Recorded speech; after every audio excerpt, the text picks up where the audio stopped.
wait and see. But I will give you one word of warning. Next week, Octagonal runs in the Manikato Stakes at Moonee Valley. Now, when you do the form, you want to make sure that there's some speed on in the race, because if Octagonal will drop out, and as good as he is, he just mightn't get into the race. There was a few... Ballroom Babe, you remember's outside at 2 to Street Talk. Sequalo 3 deep on the fence. Del Sol from Bouverie Mist. Then Temperate Pug further back. Furama Knights. Octagonal comes to the outside. 6 lengths off them from Sir Boom. Then another chance from Cheviot. Last of all, Auntie Mary at the 450 Gout. She's riding the champ hard before the turn. You remember took over. Sequalo coming at him from Poetic King. Then Temperate Pug right behind them. Furama Knights and pulled out deep. Octagonal still 5 lengths off them. Around the turn, Sequalo, you remember. Poetic King comes at them quickly. 4 lengths further back, Sir Boom. Octagonal can't get up from there. Poetic King and Sequalo with 100 to go from You Remember. Poetic King got it set in front. Fighting back, You Remember, Poetic King. As we shall see. It was mid-August. Negotiating the first turn, I was always in trouble. I wasn't happy with the pace and had a couple of horses outside. Wait for 1,600 metres was the final word from Connections. Octagonal's next start will be in the memo.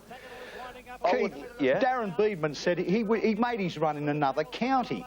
Look how far wide he is. His finishing section would have been comparable with the others. I thought it was a bad ride. I'm disappointed in Octagonal, but yeah, the point is it wasn't really. You can't say he's a no-hoper on that performance. Don't get into the... About today, I think we're going to get some spring gold medalists out of the trifecta or the trio running in the Warwick Stakes today, Max.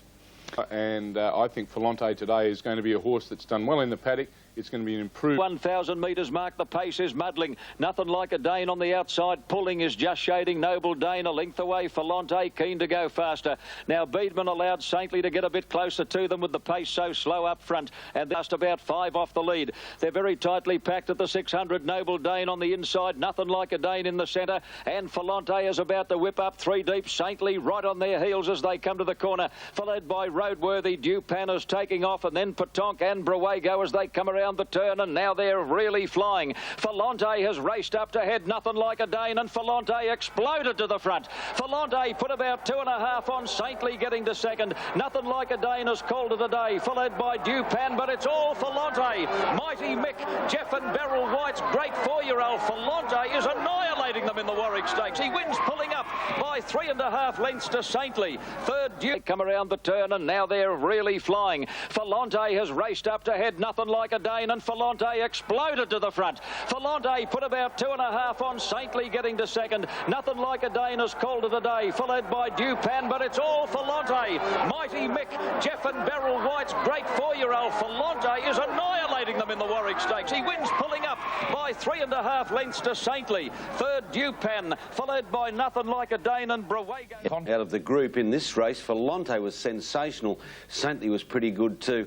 Follow them both, and Dupain. Filante, I would say the performance of the week, an outstanding horse, and certainly the horse that they've now all got to beat in the spring. I think Warwick wanted to be a bit closer to them, not that it made any difference, because Saintly is now obviously looking for further. Your horse, Shane, just raced with a lack of interest on the day. Yeah, disappointing, no doubt about that. I think he wants to get back in his races and he wants ground. I think had I got back in that race, he would have run on like Dupain, Simon.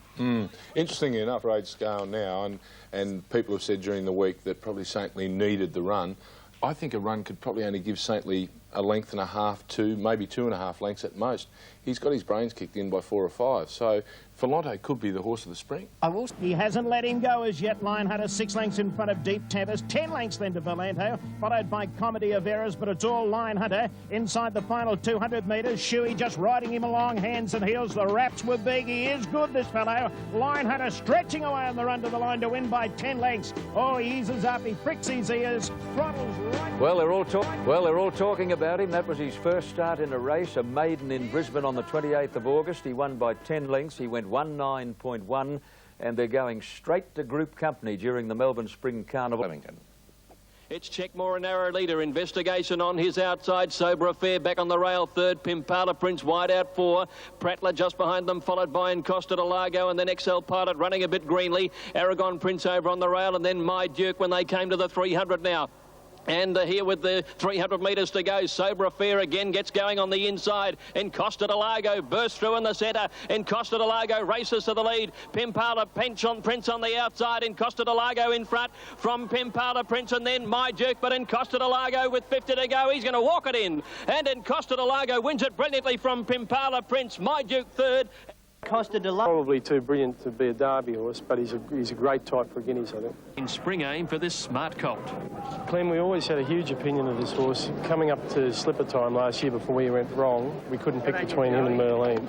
So we decided to spell him out, and he's come back a very good horse. With blinkers first time, Encosta Lago at 11-2 did have a lot up his sleeve on the line. His acceleration did yesterday, and to be mentioning him as a Derby horse, but obviously he is outstanding. Magic of Sydney won very well, and you know how good Anthems is, so we look like we've got another vintage crop of 3-year-olds on the way. Yes.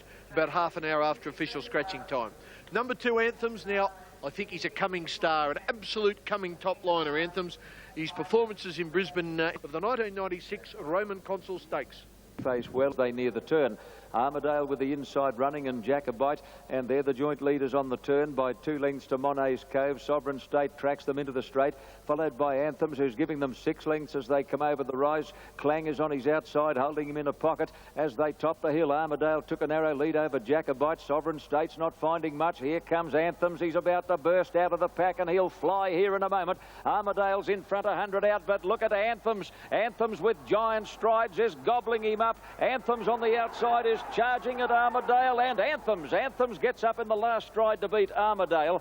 Now there's a 3-way go for third, and they are Sovereign State, Clang and Monet. Special racehorse there, a horse called Anthems, and he's going to be the horse to beat in the Victoria Derby this year. Look, here comes the post. There goes Anthems. He got there. Anthems will get the prize if you've backed Burnborough-like finish. He's the most exciting horse in Australia now, and doesn't he give you some heart murmurs? He certainly gives you some joy too if you've backed him, Keith. He had scope for improvement. Speaking to John... out of that race right now. Port watch the leader over Filante. Electronic about to go 3 deep. Donar will be carted 4 wide, followed by Ken Bell, and then the Penny Super Slew. Dupan under pressure, and Nothing Like a Dane is about to be hooked to the extreme outside as they come over the rise, where Filante race clear. Saintly out of the pack is coming after him quickly, followed by Electronic, and then Donar. Nothing Like a Dane is plodding. Filante the leader. Saintly's a length and a half behind them, trying desperately, but Filante's holding Saintly easily at bay. Filante with Dittman peeping over the shoulder, wins it well over Saintly. Nothing Like a Dane got up for third. 4 on favourite from Saintly 2s, and Nothing Like a Dane 11-1. They're not always feeling 100%, but I'll tell you, it'll take a very good horse to take his mantelpiece, I'll tell you. Doesn't have to confirm is that Filante is an outstanding racehorse, put together brilliant sections. I don't think Saintly lost any cast here, and there were some handy runs behind them, but Filante is going to be the best in Sydney this carnival. It'll be interesting. Max, he's the best horse in Australia at the moment. Mick Dittman said he could have won by 6 lengths. He said that he is the best horse he's ridden since Red Anchor. He ran... A couple of things to come out of the race. Filante, they won't beat him up to 2,000. He's just too good. Saintly, I don't think he's blossomed yet. I had a look at him yesterday and his coat wasn't shining, so he's still got improvement in him. Shane flash, but there is no doubt that Magic of Sydney, he's an improving type. He's a good racehorse.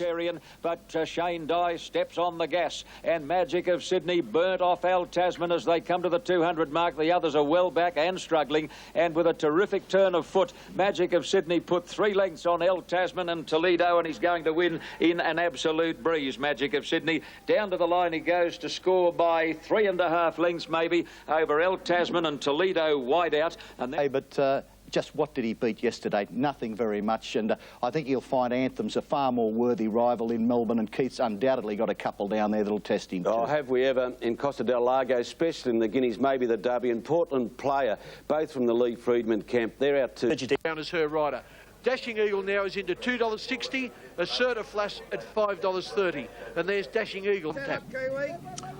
Ready to run in the AWA T-Rose Stakes, race 4, by the 800 mark. A length and a half Assertive Lass in a good posse, and then Mojave Dancer going forward, followed by Tipsy Feeling, Dashing Eagle, and the last couple of Danendri and Jezebel. 500 out as they near the turn. Tambor, the leader. Apple Danish at her girth is under some pressure. Superb Lady under pressure on the fence, followed by Cashier. Mojave Dancer got on the wrong leg on the turn. She made the bend awkwardly. Assertive Lass is looking for a split between runners. Straightening up, Apple Danish immediately hit the lead, but Assertive Lass has gone straight past them. Look at her sprint. Assertive Lass has hit the lead. Dashing Eagle's the only possible danger, if any. Assertive Lass clear with 100 to go. Dashing Eagle with the last shot at her, but little Assertive Lass responding to Glenn Boss's, holding Dashing Eagle at bay, and this vastly improved filly, Assertive Lass, beat Dashing Eagle with Mojave Dancer a good third. Danendri made up many lengths, and then Superb Lady from Apple Station. Now she moves to third as they straighten up and goes whoosh. She's grown a leg, this little thing. She's flying, John. She's got no size about her, but she's got a very, very big heart.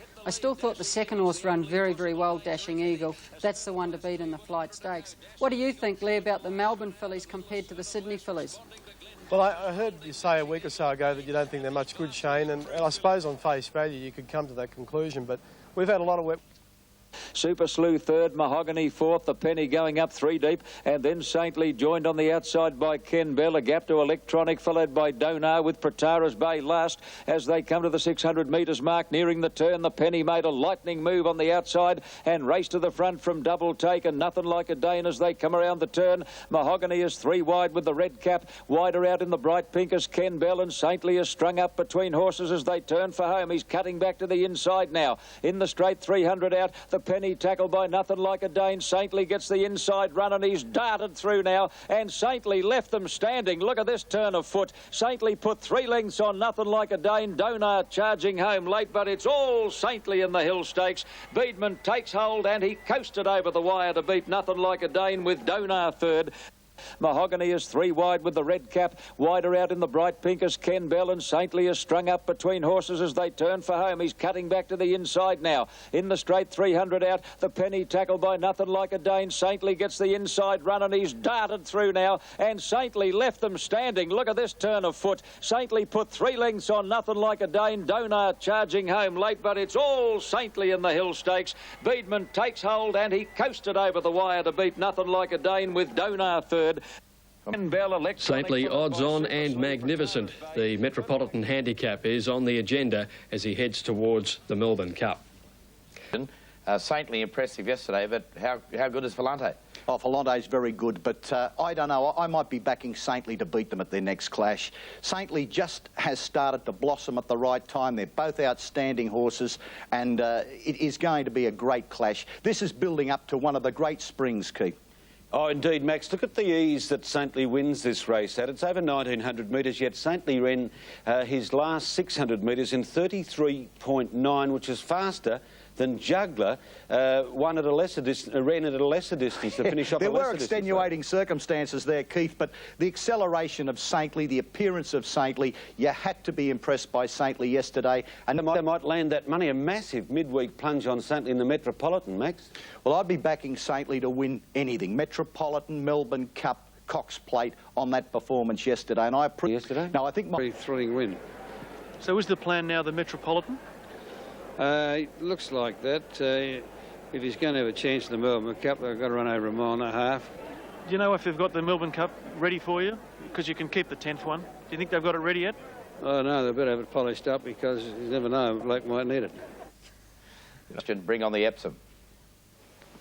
Starter Billy Dale onto his stand, hits the button, and there they go, and what a magnificent start. Shame seemed to get squeezed back to the tail of the field, bouncing out in front. Cattle and opening, Sprint by, and Deep Snip and Shame are back at the tail of the field, but they're pretty tightly bunched in the run to the first corner, and it's a charge for the lead now. Sprint by headed off by Gossips, and Roadworthy on the outside. Forrester rides hard on Gossips to get further back Valence, and then Juggler, Future King taking off will be carted deep, followed by Shame, and Deep Snip on the outside is last of all. Coming to the 600 metres mark again, Sprint By booted up on the inside to join Gossips, and in third place Peruzzi getting between them, followed by Roadworthy, who'll make the turn fairly wide. A gap to Catalan Opening, who's had a cushy run on the outside of Stork. Future King is wide as they turn, and further back is Juggler, who's about to get into the clear. Straightening up now, Sprint By joined and headed straight away by Peruzzi, who shot to the front. Catalan Opening on the outside has gone to Peruzzi very quickly though. Peruzzi and Catalan Opening, they've come away from Stork, followed by Juggler.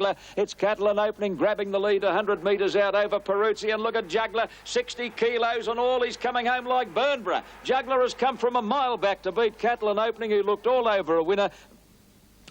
The effort of Gossips and K. Gloss off a great win by Juggler. What a magnificent racehorse this bloke is. Oh, don't you love him, Max? 60 kilos and all. I think that's his 12th win from 28 starts. He gives his best every time. One of the most consistent racehorses of recent years.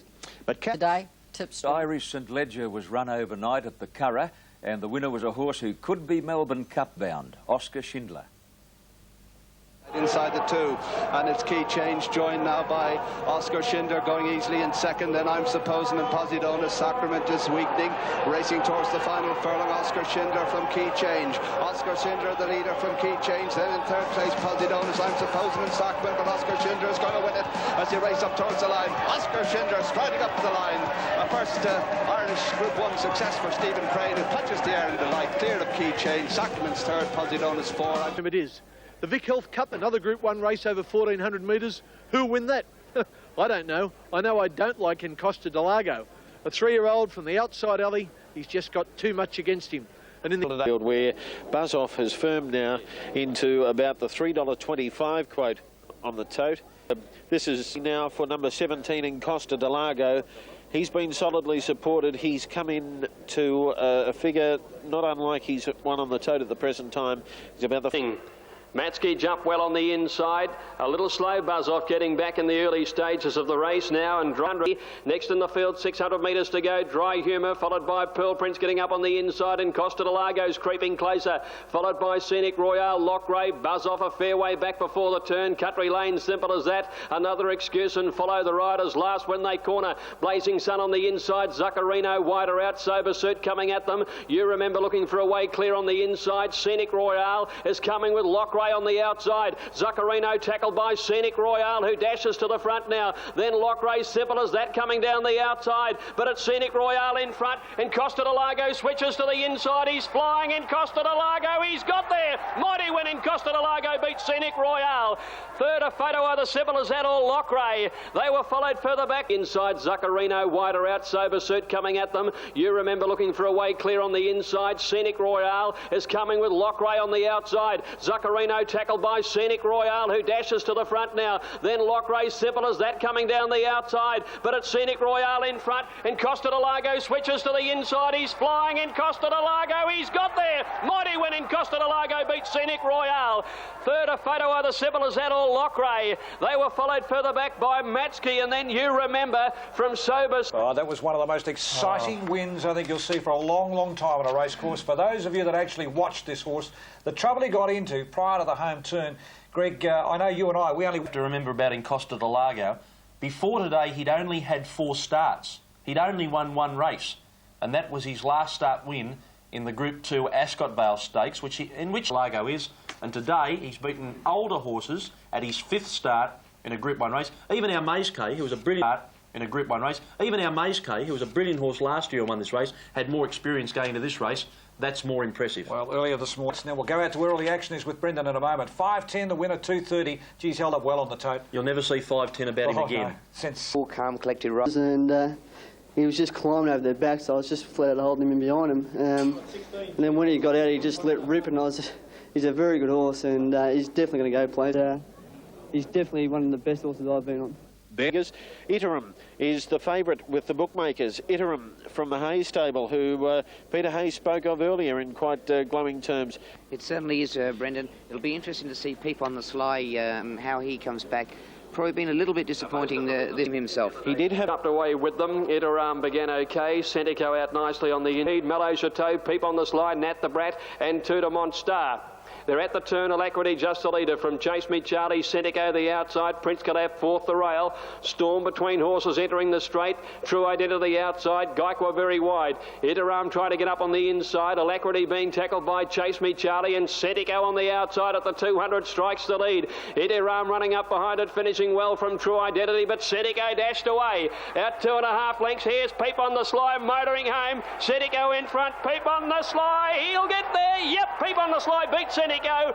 Very close, but he outside. Gaiqua very wide. Iteram trying to get up on the inside. Alacrity being tackled by Chase Me Charlie, and Centico on the outside at the 200 strikes the lead. Iteram running up behind it, finishing well from True Identity, but Centico dashed away. Out 2.5 lengths. Here's Peep on the Sly motoring home. Centico in front. Peep on the Sly. He'll get there. Yep, Peep on the Sly beats Centico. Very close, but he's got there. Prince Calaf will grab third. They're followed in by True Identity. On the outside, Peep on the Sly, still not going to get there. And that's when G. Miles picked it up and said, yep, he got there.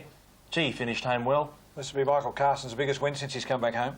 For sure. He's done. You can take nothing away from him. Gee, that was a top performance. 8.20 and 2.90. Stakes today, for the first time in my memory, Max, you go back a lot longer, of course, it's 7-1 the field in a weight for age race. Can you remember? Of course, the big question with the Underwood is, can Darren Beedman get Octagonal to show something like his best form? I think Octagonal will be a better horse today, and I'm not being critical on him. I think he'll allow the horse to settle down. I think the horse will be better, but whether he can improve 8 lengths for Darren Beedman or the man from Snowy River or Jim Pike or D. Munro, I think is highly dubious. I hope... He didn't finish for 11, and he's come up favourite again. Octagonal. The big O is $3 and $1.30. I believe he opened about. Darren Beedman, who hasn't been on his back since he brilliantly won the AJC Derby at Randwick. Blinkers off. Blinkers off. They're not once and firmer punters. If you can get that trigger finger happening, Doriemus is the one that has firmed into the outright favouritism. Here's Greg Miles. Racing in the Underwood Stakes, and Toil was one of the Knights, and Count Chivas 1.5 Doriemus, and he's followed by Seascape the outside. Boart back on the rail. Beedman setting Octagonal to make him, setting him alight to make a run around the outside with about 600 to go. He's 3 wide around Dupain and French Resort, and 2 to Alcove. Station Hand took a slender lead from Celius, who's got the rails, and Sir Boom coming at them on the outside. Clear of Circles of Gold, Cheviot, Furama Knights round the outside, followed by Count Chivas. Doriemus behind him, hard ridden, and Octagonal the widest into the straight now. Bunched at the top of the straight. Celius took the lead now from Station Hand, running on Furama Knight. Sir Boom. Toil is barging into the open. Count Chivas coming down the outside with Octagonal. He's putting in on the outside. Celius the leader. Count Chivas and Octagonal. Octagonal and Count Chivas. Octagonal, he's back. Octagonal's won it by a long neck to either Count Chivas or Seascape. The mighty horse is back, folks. Dupain next, followed by Doriemus. They're trailed in as last. Who'd have believed it? Widest into the straight now. Bunched at the top of the straight. Celius took the lead now from Station Hand, running on Furama Knight. Sir Boom. Toil is barging into the open. Count Chivas coming down the outside with Octagonal. He's putting in on the outside. Celius the leader. Count Chivas and Octagonal. Octagonal and Count Chivas. Octagonal, he's back. Octagonal's won it by a long neck. Now we'll see, because he was beaten 3 times on this horse, but Darren Beedman knows him like the back of his hand, and he had the horse firing. The notorious leaders track here last start. When I say it's got problems, that's what I mean. Horses weren't coming from behind. But he brought him to the outside. Now watch this bump. He'll get one in a minute. Bang. And put off stride, but he never really shirked his task, did he? And he was always going to... I'm not talking through my pocket here. I had a little bit each way, Seascape, in this. Now, that horse has had his legs taken from underneath him. Underneath him. Have a look here. Just went sideways. We might be able to... Anything, yeah. Hutchie, that's Jack Ingham, one of the part owners. His brother, Bob, wouldn't be there today, but there's Jack Ingham, a very proud man, and I think it was just have a listen to this. Could the Caulfield Stakes in between? Yeah, he runs in the Caulfield Stakes and then in the Cox Plate, mate. So, yeah, it's all back on track. Well, we're back on track, so hopefully it can continue on. Well, there you go. Over today first. That's it. Absolutely. Well, the big O, Octagonal, 480 and 230. Oh, the Swans are certainties now, aren't they? Aren't they, Morals? Seascape is the horse immediately inside of him. Now, they're on the left of your screen. Octagonal starts to lay in here. You'll see him take Seascape inwards, really takes him inwards. Knocks him on towards, looks to be Count Chivas there. They come apart. Octagonal starts to drift in again. He's come in some 4 or 5 horses almost there. They could be good grounds for a protest there, I think, but whether they get it, what the margin is. If it is up, here's the protest siren. It's on, punters. We have dramas afoot. This is unbelievable. It looks like we've got a protest, third against first and second, and approaching the turn and in the straight. So there's more to. If he begins with ladies and gentlemen, hold your hats. The protest third against first has been dismissed. Protest third against second has been upheld. There you go. Octagonal keeps the race, punters. That is the big news. And, oh, gee, isn't it great to see a champion back in the winner's stall? That is one of the most marvellous spring carnivals you're ever wishing to see. We're going to have Filante, Sainly, we're going to have Octagonal back on song, and you are going to see racing at its absolute best in the month ahead. At last, a smile for trainer John Hawkes. He's the champion. I mean, he's proved it in the past, and I mean, you know, I've been busting my butt trying to get him back like everybody else has. But I think it's just great for racing, and it's good to see him back. But the real hero... I think it's just great for racing, and it's good to see him back. But the real hero was Darren Beedman. 5 Group 1 wins from 5 rides. A devout Christian, Beedman had rival jockey Greg Hall in awe. I hate the fun. You are God. There's a miracle man, you are. There's only one Lord, buddy. He sent you down here. And manna from heaven for those who stuck with Octagonal, 7-1 about the champion beating Seascape and Count Chivas. And something happened. It was a different Octagonal, and it told us, I suppose, that we shouldn't ride off a champion. I did, prematurely, but Octagonal without the blinkers and with a different horse in the Underwood at course. Despite a very, very good performance, Darren Beedman still figures that Octagonal is not back to the form he displayed in the autumn. Of course, Octagonal is going... All class. Filante, possibly the best horse in the country at the moment, but he'll be tested out today by Juggler. Let's have a look at what the punters have decided. All our mob that getting out to $9.10. Juggler, punters have come for Juggler a little. He's into $3.40. Filante, to these conditions, but by golly, he looks well, $18. Filante, $1.40. George Main Stakes starter. Bill Cooper is over to his rostrum as they come to the 600 metres mark nearing the turn.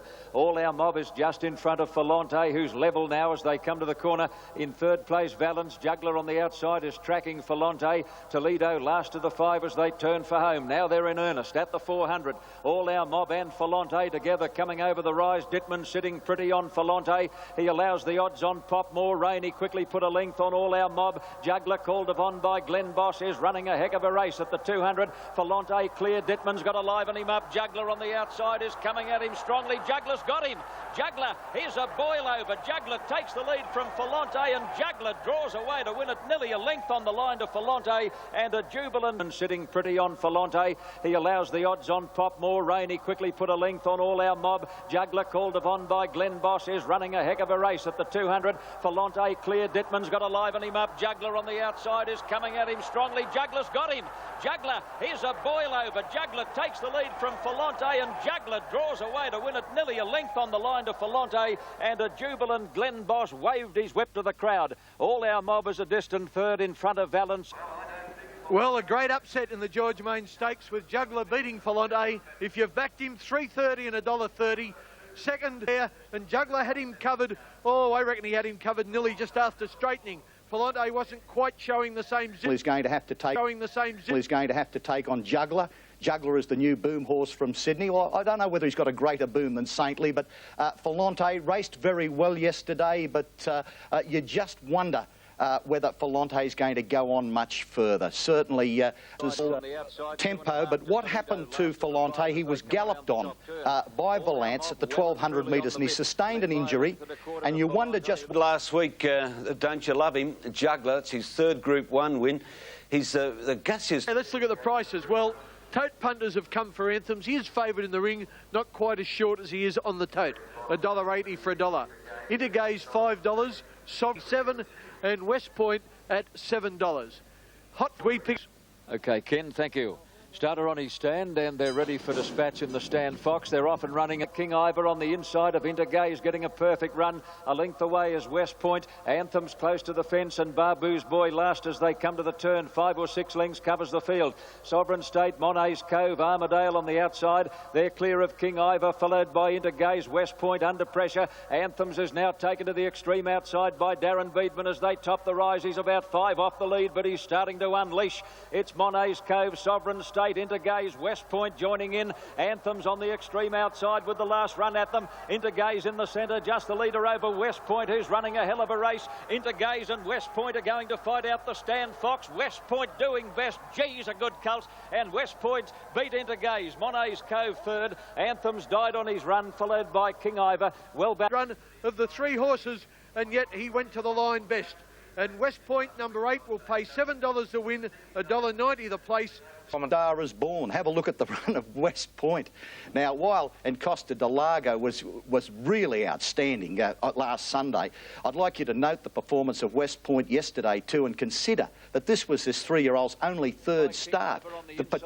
Note Anthems is not really getting to the line with a great deal of vigour. I wonder if his hard racing is starting to tell. That was not the right Anthems yesterday. Hopefully they can get him back. What about netted the prestigious Queen Elizabeth Stakes, but it was simply a warm-up for the rest of the program. By the time Frankie Dettori and the 2,000 guineas winner Mark of Esteem arrived at the start for the Queen Elizabeth II Stakes, Dettori had already claimed 2 winners out of 2 for Sheikh Mohammed's formidable Godolphin team. But a performance which was to rewrite racing's record book was only just beginning. When Pat Edery made a move for home on the 1,000 guineas winner Bosra Sham, Mark of Esteem and Frankie Dettori were ready to pounce. Peter O'Sullivan is the commentator. And Mark of Esteem on Frankie Dettori. He completes a fantastic treble. Frankie Mark of Esteem has won it from Bosra Sham. The hat-trick ensured that, despite Stewart's instructions to the contrary, Ascot racegoers were treated to the best celebration in the business. For the first time. Within the space of 90 minutes, 3 out of 3 had become 6 out of 6, with just 1 race, the Gordon Carter Handicap, to go. In anticipation, Dettori's mount, Fujiyama Crest, on the far side, was back down from 16-1 to 2-1 favourite.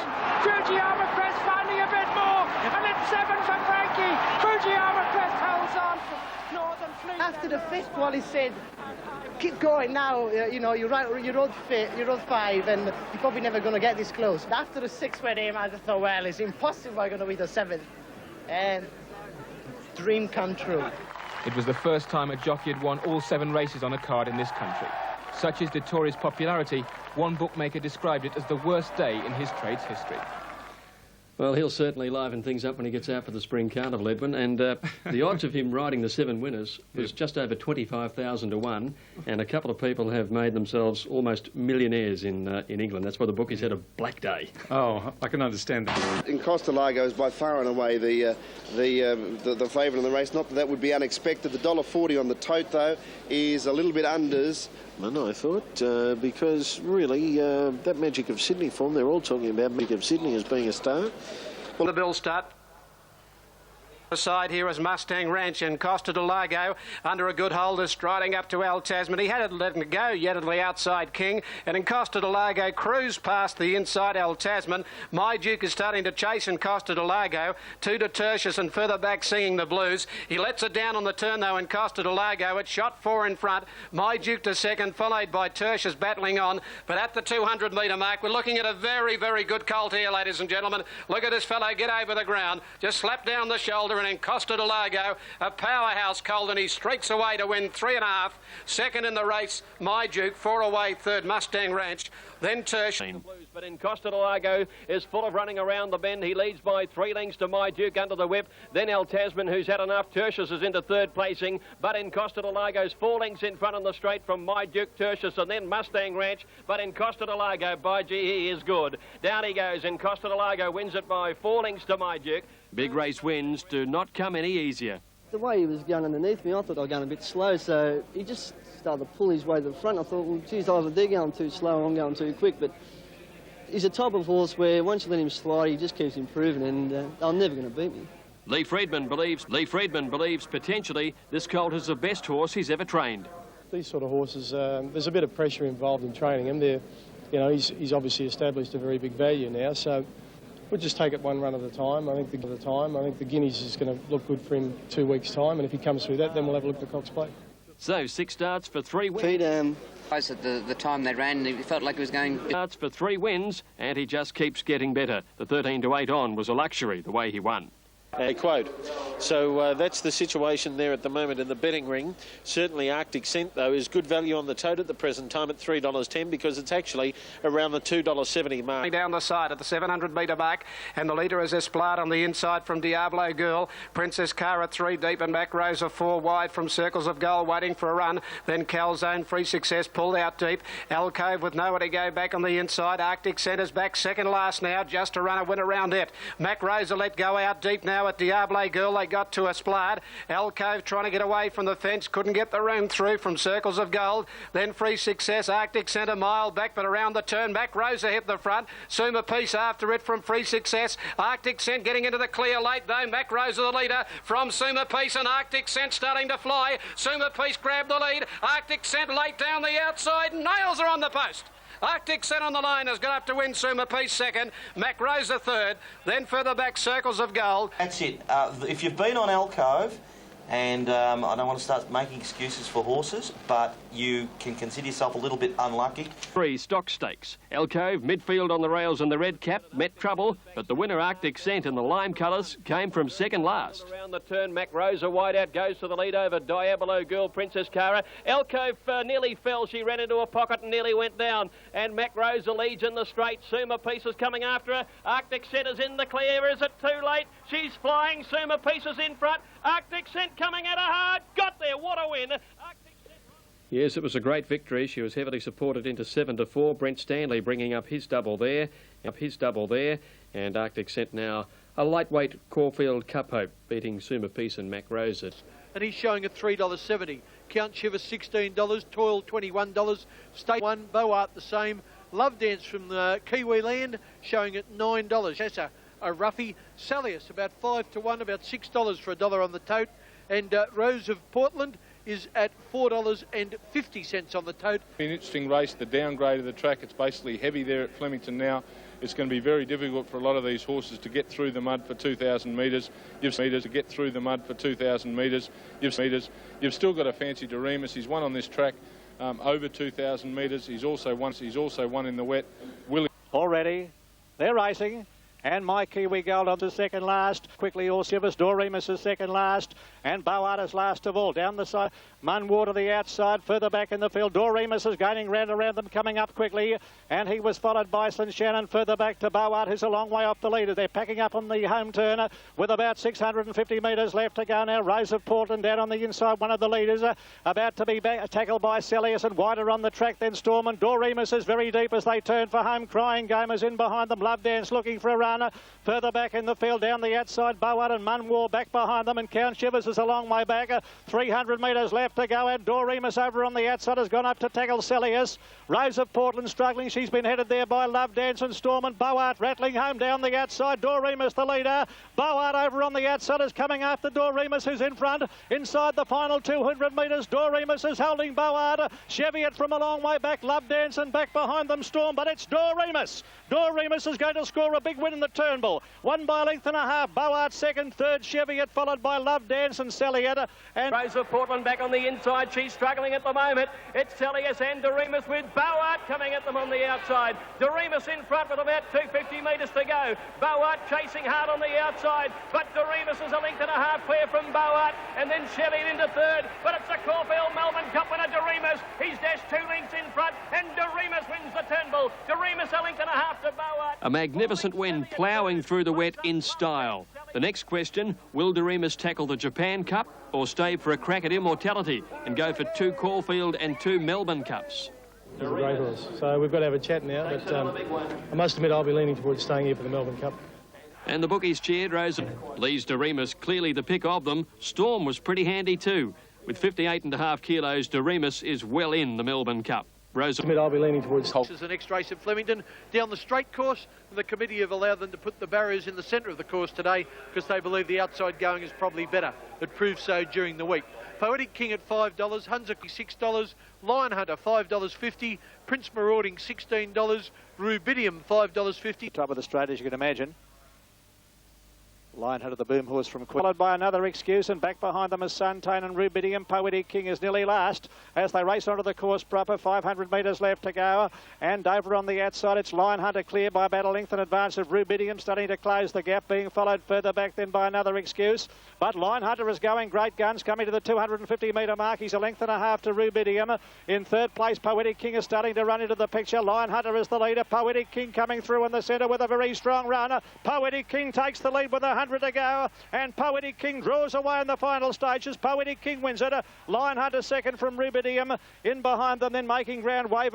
What an effort by Lionheart at only his third start in a race. This Danehill stallion out of pure of heart. Gee whiz, that was a great race. On fairly well. Lionheart tackled by Rubidium with 200 metres to go. It's still Lionheart in front. Poetic King is coming through in the middle. Poetic King pounces on the front. Poetic King from Lionheart and Rubidium. And Poetic King starts to pull away. Poetic King wins it. Lionheart second. Rubidium is third. And it was a class ride by Simon Marshall that got Poetic King home for the favourite punters at 7-2. The second horse proved he is very good and should win one this spring. To one. Number 3, Sainly, as I told you, $1.10 for $1 investment. Gee whiz, that's a bit short, isn't it? Donor, $15, and number 8, Adventurous, the 3-year-old, at $12. More generous with Sainly, he's out to $1.30, which isn't all that flash. Now, Praise Indeed goes up on the even Kidman as they go over the mile crossing. Adventurous under his postage stamp weight had cleared out to lead by 5 lengths or more to Electronic. In third place, Saintly. A length at 100. This horse is over racing Adventurous. He's bolted away in front. Opens up a lead of 8 or 9 lengths on Electronic. Now, Beedman on Saintly's getting a little anxious about this lightweight leader. He's moved Saintly into second place and is going to give chase. Followed bunch up at the 800 mark. Adventurous by 3 to Saintly. A length to Electronic and Ken Bell on the outside. Then the Penny, followed by Zaremba under pressure from Praise Indeed. Donard last, 8 lengths from the lead as they come to the 600 metres mark.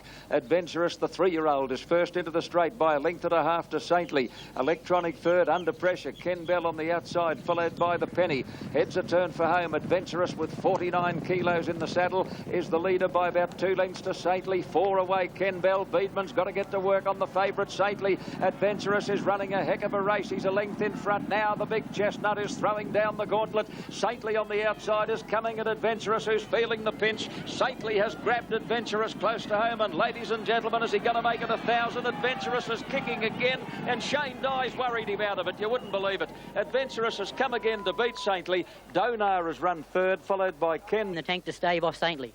I had a look, and Saintly was about 3 lengths away, and I went for him before the rides, which is unusual. But with 48.5 kilos, I tried to put the pressure on the other horse to make him carry his big weight, and it worked. Certainly did, Shane. This is the jockey is $1.60, Saintly paid $1.10, and Donar $1.70. Dashing Eagle is at $2.10, but last time I looked at the bookies boards, Assertive Flash was a slight favourite ahead of Dashing Eagle. Tambor, as we told you, was scratched. Jezebel is at $26. Number 5, Danendri, carrying Simon's money, is into about $8.50. Savor. Off they go in the flight. And a little slow to move, Lafayette, and coming to the 600 metres mark in the flight stakes. It's Savarin the leader. Assertive last second, Show Dancing third and 3 wide. On the fence, Superb Lady. Jezebel between horses. Dashing Eagle 3 deep is tracking Show Dancing. Followed by Lafayette, Danendri, Countess Carmen, City Devil last as they flatten for the run to the judge. Over the rise, Savarin joined quickly by Assertive Lass. Show Dancing in third place, and Dashing Eagle has the last shot at them as they come to the 200. Here's the Eagle is flying. Dashing Eagle on the outside has stormed past Assertive Lass with 100 to go. Has Beedman got the 1,000 wins? Shane Dye, never say die, fighting back on Assertive Lass, and I think he's got him again. Assertive Lass has come again to beat Dashing Eagle, and once again Shane Dye is a thorn in Darren Beedman's side. Superb Lady has run third, followed by Danendri, Show Dancing, Countess. From Dashing Eagle, when they hit the post, you'll see it here. Oh boy, there's nothing in it, is there? But oh, gee, when you see it there, she's nearly covered her. Hold on to your tickets. It's not over yet. Now comes the post. Assertive Flash, Dashing Eagle. Boy, oh boy, we'll ask the judge to separate that. There's absolute another of the game. What are your thoughts as you hit the line? Did you think you'd got... It's a dead heat, Harry. A dead heat. Dead heat. Okay, it's a dead heat in the flight stakes, and I'm sure when you saw... Dashing Eagle $1 and $1.20, and Superb Lady paid $4.60. The New South Wales... And horse I have in the stables. It's the weight that's been beating all our mob. I think he's the best weighted horse in the Epsom. And see if they're altered at all. Filante, as I speak, is into 280. A short price for an Epsom, but gee, he's going to be hard to beat. He represents such class. All their mob is out of point to $9.50. Buzz Off is at $34. Iron Horse, I think he's second pick. He's a member of the Gay Waterhouse team. He's showing at $16 now. And they're ready to run. They're off in the Cannon Epsom. Good starts, and one of the first out, Magic Road. In fact, he bounded well clear of Filante. Catalan Opening began well, so did Flight to Fantasy the first corner. Flight to Fantasy, Aim and Auntie Mary, and Buzz Off back with the tail enders as they come to the 600 mark. Flight to Fantasy, the leader. 2 lengths on Sober Suit, Filante on the outside. All our mob getting a nice run, followed by Catalan Opening, Magic Road, then Clear Rose and Iron Horse off the track, followed by Peruzzi as they turn from Social Rule, and Shame is a mile back with Roy Lopez as they come over the rise. Flight to Fantasy about to be tackled by Filante, which has breezed up on the outside, and Filante exploded to the front at the 200 mark. Catalan Opening and all our mob are running on well, followed by Iron Horse, but it's all Filante with 100 to go. All our mob is trying his heart out, but Filante, like the shooting star from which he gets his name, comes right away to win the Epsom brilliantly from all our mob, and Iron Horse has run third. Buzz Off a big run from Catalan Opening, Peruzzi, Flight to Fantasy, and then shut a run. But this super racehorse Filante is giving his Epsom rivals a bath. Filante 4 on all our mob, Iron Horse third, but Filante, super racehorse, second. Brian York. That was a top-class horse against good horses. He was far too good. He toyed with them. He's won by about 3 lengths, perhaps a touch more. And look at him go, Filante. Cox Plate, here I come, he announced as he streaked away from this field. The Cox Plate in 3. There wouldn't have been too many horses that would have got past him today. Mate, I suppose... Yes, he is a shooting star, there's no doubt about that, and he set a new record in the Epsom, winning in 133.31. 13 long powwows going on in the mounting yard yesterday. That horse was simply outstanding. When it just blistered away at the 400, it was just travelling like it could still go another mile, and when York let it down, it was just awesome. He won't run again, Simon, for 3 weeks. 3.3 record, 133.31, breaking a 17-year-old record. Well, Brian, the enviable position of providing 50% of the metropolitan field, 7 out of 14 runners. I'm going to put you right on the spot. The best of your 7.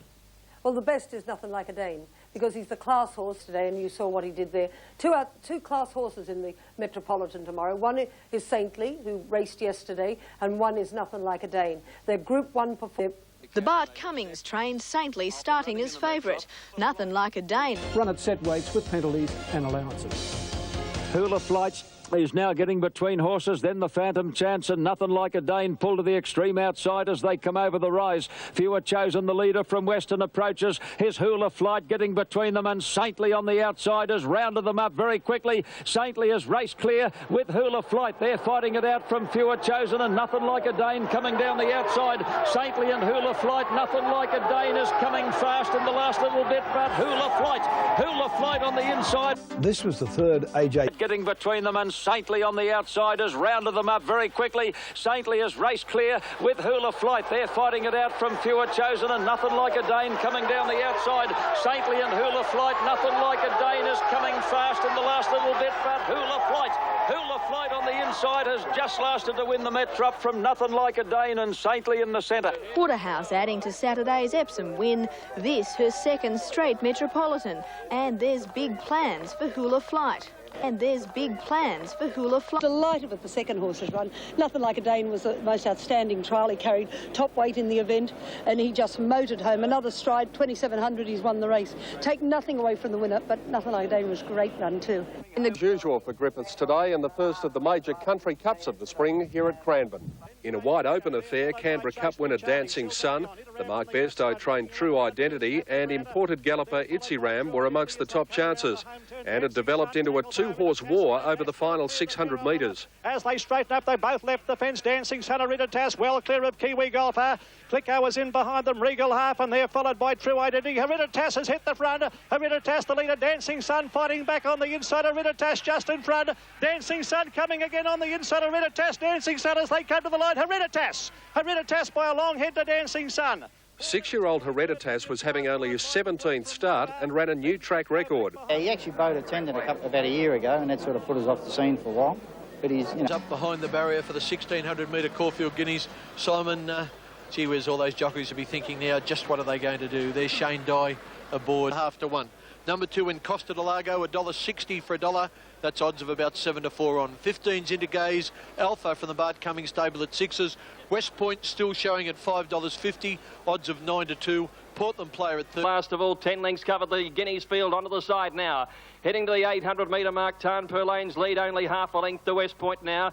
Devil's Dane, the outside, is third. Fourth on the rail, Portland Player in Encosta de Lago, the outside of those.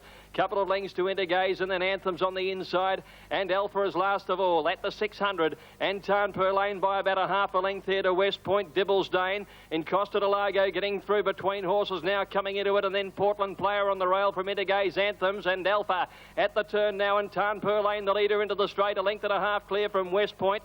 Encosta de Lago popped the question on the outside and then Portland Player. Tarn Purlane at the 300 tackled by Portland Player, West Point and Encosta de Lago. The favourite's got a bit of work to do here. On the outside, Intergaze is coming with a rush and Alfa down the outside. It's Intergaze and Alfa. Intergaze and Alfa from Encosta de Lago. Intergaze and Alfa. Alfa goes home the best and Alfa wins it by a head to Intergaze and third Encosta de Lago. Strangely run. All to the outside, Alfa as they're making the home turn. Tarn Purlane the leader. Then about 2 lengths to West Point. And here comes Encosta de Lago down the outside. Portland Player getting a run between horses. And they're followed by Intergaze, who's also coming home well. Encosta de Lago about to be tackled by Intergaze. Portland Player. Alfa storming down the outside with a big run. Here's a great finish coming up. Alfa, Intergaze goes to the front. Alfa coming in. Alfa on the outside. Intergaze. Alfa for Tasmania won the Guineas. Ahead to Intergaze. Encosta de Lago has run third, followed by Portland Player, Anthems, West Point, Tarn Purlane, and last home is Devil's Dane. Hopes of winning the Cox Plate with a Cox Plate start for Alfa, who gave the master trainer his third Caulfield Guineas win. The horse has improved a great deal, and ridden quietly like that is the way I think he appreciates it, and he gets the line very well. He's quite a nice horse. Alfa eased from 5 to 1 out to 8 to 1 and the second fastest Guineas in more than 40 years. Encosta de Lago disappointing. Friedman says he's probably essentially a sprinter. Run race on the pack in the straight. Alfa 11 starts, 9 wins, and gave Bart Cummings his first Caulfield Guineas for 22 years. Lee Friedman, for you, Portland Player surely emerged as a double AMI Derby hope. He definitely is. I was very happy with his run yesterday because I really thought that ground may be a bit too hard for him, but he ran an extremely good race, and I think he showed the qualities of the stayer. Also like the run of Anthems. It was an extreme. And what about Alfa, the winner? A good run, but yeah, a good run. He's going to be there in the Derby, but really, just looking at that again, I thought Anthems was a terrific run. Lee, I went to that he could have been in the finish had he been able to stoke up. I think he should have won the race. There's no doubt about that. If Darren could have got him out at, say, the 600 and got him going, he definitely would have won the race. I thought did a terrific job. Horse D. Beedman on board. Did very well in the Underwood Stakes at this track a fortnight ago. And we're an Octagonal pretty well. At the moment, it is Juggler TAB number 1 showing at odds of 6 to 4 or $2.50. Number 2 Station Heat, a 30 to 1 chance. Punters have rallied to the big O. He's now out to 2.40, 10 cents less though than Juggler, odds of 11 to 8. He was. So we're all tipping Juggler and Octagonal. Nothing. Anything. Now in crying game up level with Magnet Bay with the rail. Juggler just behind them is in third place and travelling well. Followed by Station Hand and Cheviot, Valance, Arctic Set.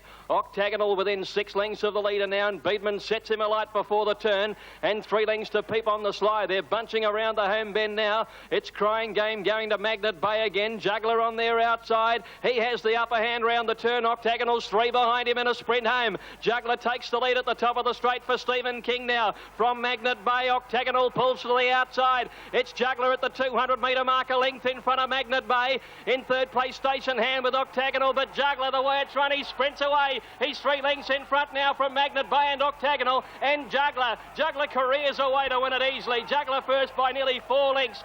to Magnet Bay second. Now third might be Peep on the Sly, might have bloused Octagonal right on the post. On the stick set Octagonal and Peep on the Sly is last of all as they come around the home turn of the Yolumba Caulfield Stakes, 400 a run.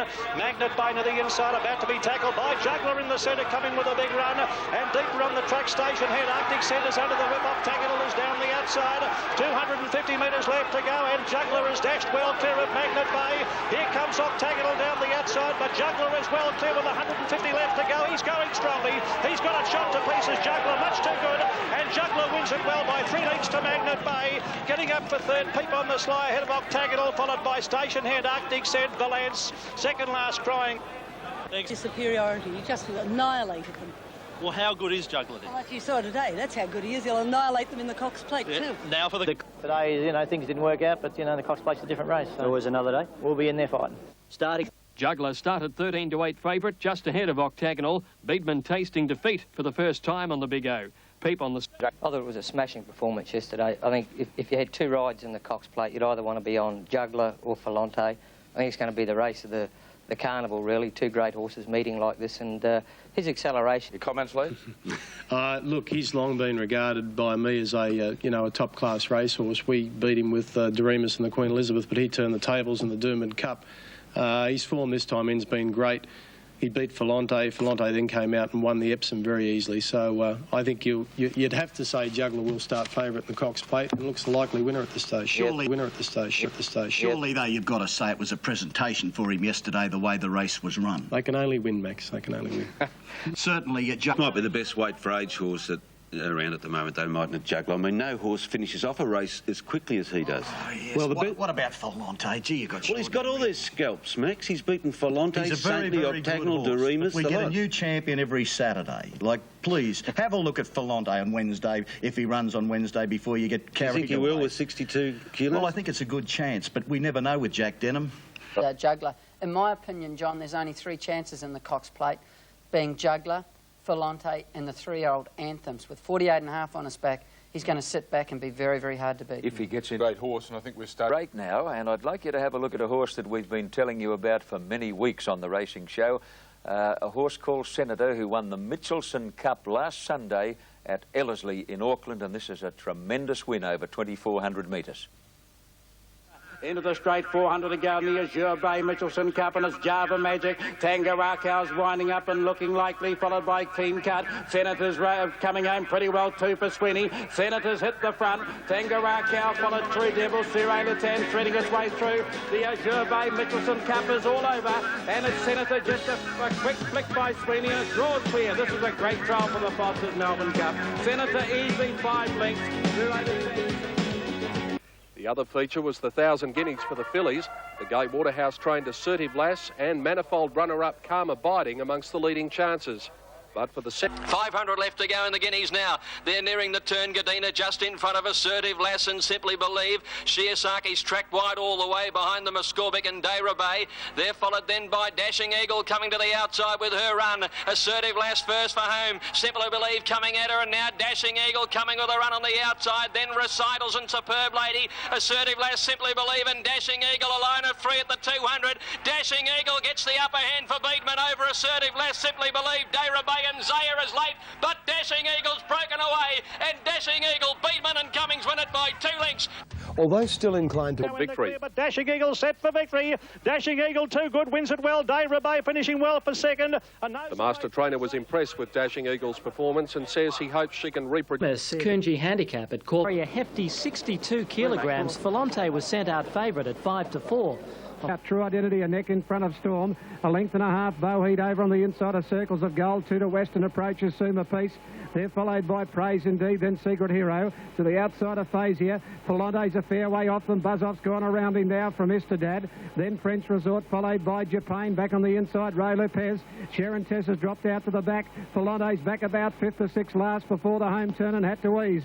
The leader, True Identity, 3/4 in front of Circles of Gold and Storm, hard ridden.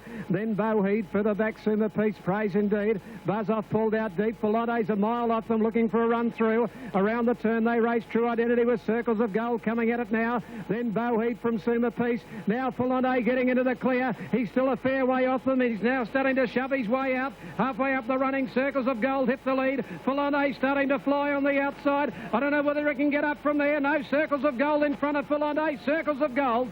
3/4 Filante probably should have won the favourite today, second. Chance to qualify for the Caulfield Cup. Filante is getting into the clear, but is it too late? True Identity in front at the 200, tackled by Circles of Gold, and then Boheat and Filante is seeing daylight late. Circles of Gold the leader at the 100-metre mark from Boheat and Filante. Circles of Gold in front, and a surprise, Circles of Gold by 3/4 Filante.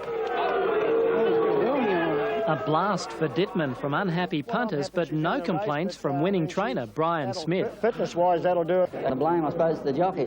But we're just unfortunate. Like, he had 62 kilos, and short of like barreling him out of the barrier and really digging him up, I couldn't show that pace that usually shows. Others were less than happy with Mick Dittman's handling of Filante. He just couldn't muscle the pace that I wanted him to. And then he got a shortcut going to the first corner, which probably put him back another 2 lengths, you know. And from there he was in an awkward posse. Big weight in his back and going along up front. You know, just a victim of circumstances. Effort to lift that thing over the line. Too popular on Wednesday, though, in the Coonji. Well, that was Wednesday. Yesterday was Saturday, you know. That's what racing's all about. You have your good days and your bad days. It was a magnificent Cox Plate trial. I do think Filante will win the Cox Plate. And Jim Cassidy, what did you think? You said it wasn't too bad a day. Do you call this a typical Melbourne day? Well, let's hope we don't call it a typical Melbourne day, and let's hope you and I stand in this spot for the next 5 minutes and get this race over and done with. $3.5 a length in front of Kaylee Princess, 1.5 Kahuna Queen. In on the rail is Chlorophyll travelling well, needing an outer. Zamba goes round the outside, starting her run. Then Rose of Portland, who's coming into it on the outside, followed by Rubidium. They turn the corner, Kaylee Princess the leader. Chlorophyll's climbing over her back. Marshall's trying to get out. He gets out now. She had to turn sideways. And Rose of Portland coming on the run. It's Chlorophyll hitting the front. Rose of Portland, Amber the outside. Chlorophyll in front for Marshall. Led Rose of Portland by a length with 50 to go. She's coming clear now, the Newcastle mare. And Chlorophyll, too good, beats Rose of Portland a length and a half. Courtney Qualms flashed home and grabbed third, then Rivet. 2 straight for trainer Max Lees. Chlorophyll very impressive at 11-8 and favourite. Frank, didn't she? Yes. The running of the 1996 Caulfield Cup with $1 million in prize money up for grabs. Very much, Kenny. And Simon, your tip, you haven't changed your mind? No, I haven't. I'm going to stick with the Phantom Chance, but isn't it very... About $4.90, just under 4 to 1, and a clear favourite on the tote. 11 to 1 Count Chivas, 5's Nothin like a Dane, Istadad's out, 16 the Phantom Chance, 40 Cry 1 Mouwad, 7 to 1 Peep on the Sly, Valance is 50, Circles of Gold, quite tip amongst the boys here in the crew, it's at 40 to 1, 12 to 1 the Bandit, Arctic Scent at 30 to 1, 10 to 1 Hewler Flight, Iron Horse at 33. Covering the field on the railway side in the cup now. It's Crying Game. A length and a half clear of Iron Horse. 2.5 lengths to Circles of Gold. 3 lengths to Love Dance. A length and a half Hewler Flight on the outside of Doriemus, followed by Electronica. Arctic Scent on the rails is next, being followed by Bellance, and then came Nothin like a Dane. The Phantom Chance over on the inside, followed by Count Chivas. Peep on the Slides a long way back. So also is Mouwad, being followed by Donar from Celia Sky Bower. And the Bandit is still last of all as they come up to the 700-metre mark. Crying Game making every post a winner. A length to Iron Horse, a length and a half Circles of Gold, 3 lengths to Love Dance. Doriemus taken off the fence to come around them. Arctic Centre's getting a run through on the inside, taking closer order. They're followed by Hewler Flight, and back behind them Nothin like a Dane. A good long gap to Count Chivas as they come around the home turn. The leader Crying Game. Iron Horse, Circles of Gold, Arctic Centre on the inside, running on pretty well. Doriemus is now under pressure, and they're followed down the outside by Hewler Flight. Circles of Gold and Iron Horse, the leaders. Arctic Centre trying to get a run between horses. Circles of Gold on the outside takes the lead. Doriemus down the outside, finishing on Arctic Centre, getting through. Arctic Centre on the inside. Arctic Centre, Circles of Gold. Arctic Centre will win the Caulfield Cup. Arctic Centre's won it. Circles of Gold second, Iron Horse is third, followed by Doriemus. Crying Game behind them. Celius further back to Milan. The inside looking for an out, and a gap to Doriemus at the 200. It's Iron Horse, Circles of Gold. Arctic Centre trying to get a run through. It's Circles of Gold and Iron Horse from Arctic Centre. Then Doriemus, he's closing. It's Circles of Gold. Arctic Centre getting up on the inside. Arctic Centre getting up to Circles of Gold. Arctic Centre draws away. Arctic Centre by a length. Circles of Gold. Well, this was certainly the front in the Caulfield Cup. After it is Circles of Gold and Arctic Scent about to get a run through. On the outside, Circles of Gold hit the front. Arctic Scent trying to push through. Then Doriemus late. Iron Horse fighting back at Circles of Gold in front. Arctic Scent getting up on the inside. Young Stanley's got Arctic Scent finishing better. Arctic Scent is going to take the Caulfield Cup. Arctic Scent. Former stable foreman Arctic Scent. She beat Salius in the Oaks in Queensland in the winter, and she's just kept him of gold. At 17, Brent Stanley He's trained his licence for just 6 months. His debut season will be long remembered. It's obviously a luck race, and that's why I said Brent was rider for luck.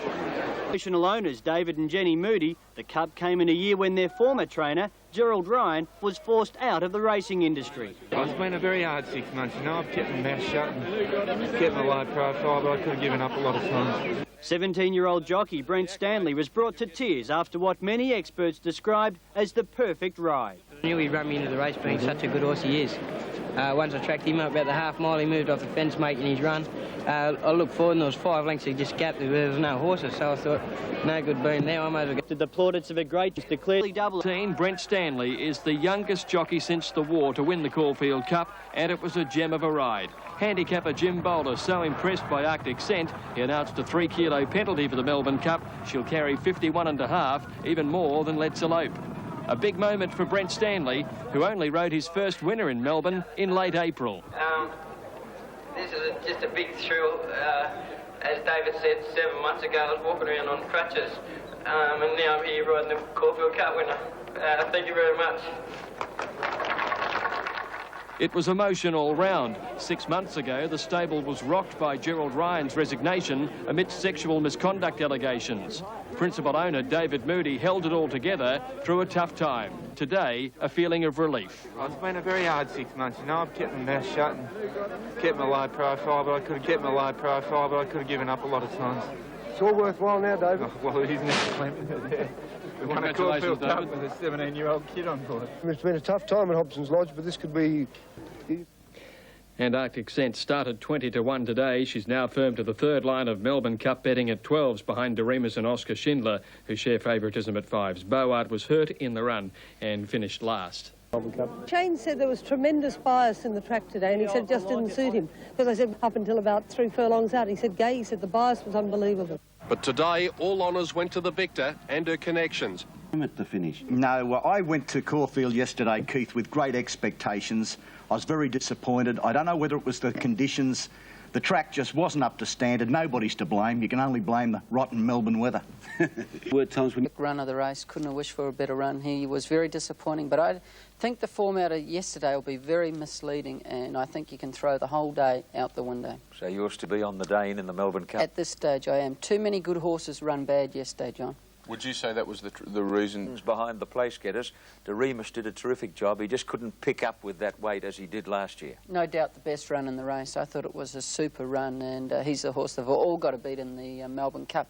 But look for a super run. We'll show that Juggler's a favourite. Juggler, I'm sure, will start favourite on the day. I noticed one newspaper scribe this morning, Lloyd Williams in the Sunday Herald Sun, said it's a certainty in the Cox Plate. I think he'll win, Juggler. Max, he's the most improved horse in Australia. There's the Michael Iskander market. Yeah, he'll have a nice job beating Filante. What do you think, Jim Cassidy? I'm with you. Jim Cassidy? I'm with you, Max. I think Filante, you only got to look at... Juggler and Filante. Word of warning, I reckon Sainly will improve dramatically in next Saturday's Cox Plate. Afternoon, the $90,000 Geelong Cup provided several Melbourne Cup hopefuls with their last chance of qualifying for the big event. The Kiwi... Indeed, up on the inside of it, then came further back Cedo Bridge, then Darcher further back, Mouwad just a runner, McGuan further back, Brilliant Poet taking off deep, Gatewar is shuffled back on the fence, Nat the Brat went around it from Quick Ransom, and well back in the race, and Shannon Unsolved 4 lengths away with Spiritual Star. On the turn in the Cup, Hereditess straightened up a length in front, True Identity after it from Bowhead, Magnet Bay under pressure down the middle, Brilliant Poet, Cedo Bridge and just a runner, at the 200 Hereditess tackled by True Identity, and Aphasia getting up on the inside, True Identity, Hereditas, what around Brilliant Poet from Aphasia and Bowhead, Hereditas just in front, True Identity, Aphasia driving on the inside, Hereditas in front, Hereditas. Yes, well... Melbourne Cup winner made it 2 big victories in a row.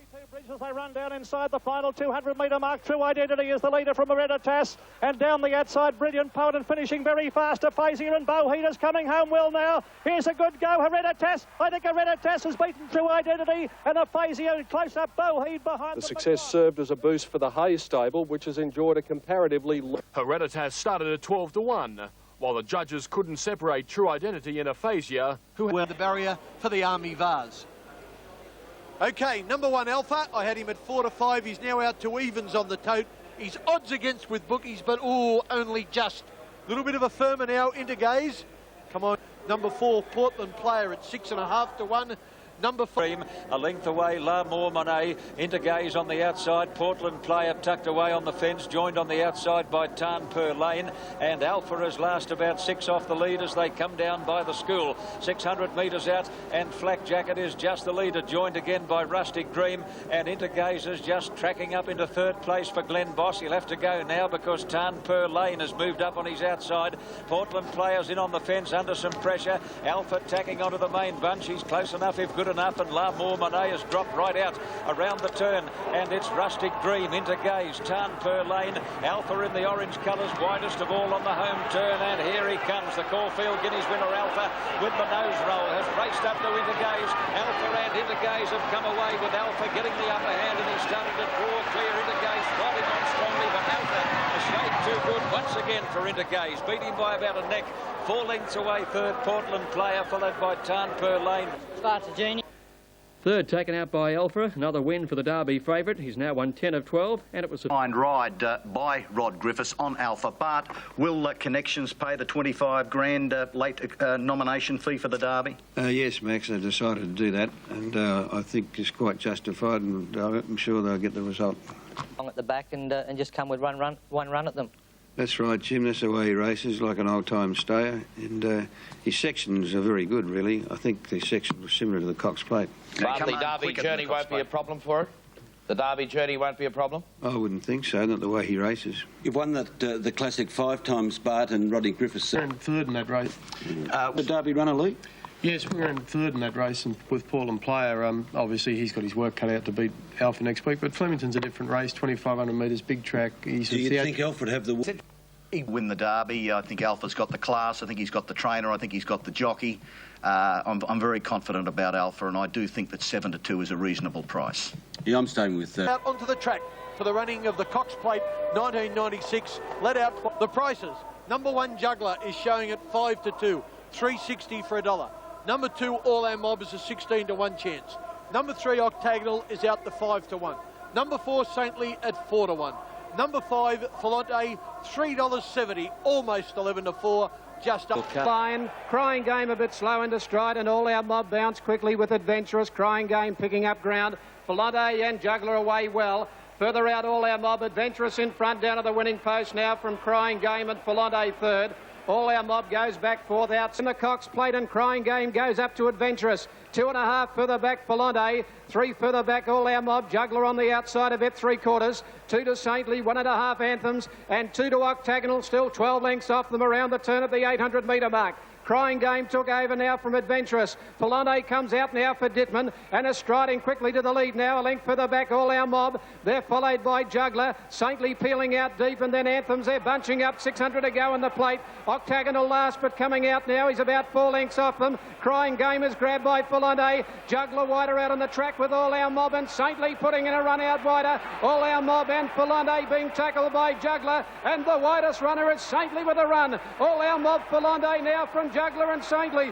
4 in line, 2 to Octagonal. They turn for home, and the whips are cracking. It's All Our Mob, Saintly, Juggler and Filante. Here's a great go, 150 to go. Filante, Saintly coming at it on the outside. Saintly getting up to Filante and Juggler the centre. Saintly on the outside. Filante strikes back, dead heat. Saintly may be a nose. Filante, nothing in it. Looks off the lead as they come by the school, where Crying Game is just the leader, tackled now by Filante. All Our Mob is putting in a dash. Right around the outside is Juggler. Saintly is widest of all as they come to the turn. Anthems under the whip, followed by Octagonal. Filante and All Our Mob are the joint leaders, turning for home. 3 deep is Juggler. Saintly got on the wrong leg and made the bend awkwardly. It's Filante, Juggler, All Our Mob running a mighty race, and here's Saintly with the last charge down the outside.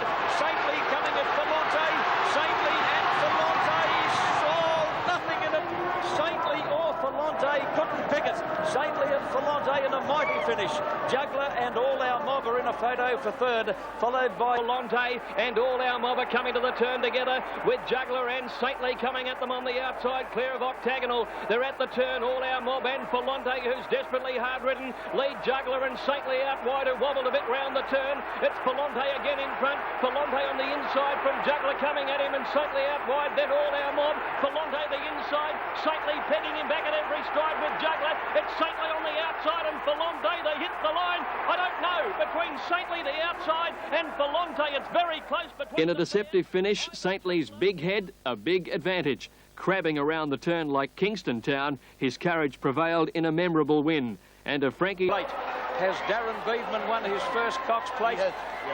It's official. Sainly is first. He's got there. Thorough of the mantle of genius. It's Bart Cummings. Look, it's only a lip. Oh, boy. I'm surprised they got the number up as quickly as they did. There's an eye. Another great racer, a memorable win. And a Frankie Dettori dismount to top a unique race. It's just a dream come true. It's a race that's eluded me out of my career for the last 14 years, and I've desperately wanted to win it. And it's... Saintly eased out from 7-2 to 5-1. Filante was the 9-4 equal favourite with Juggler.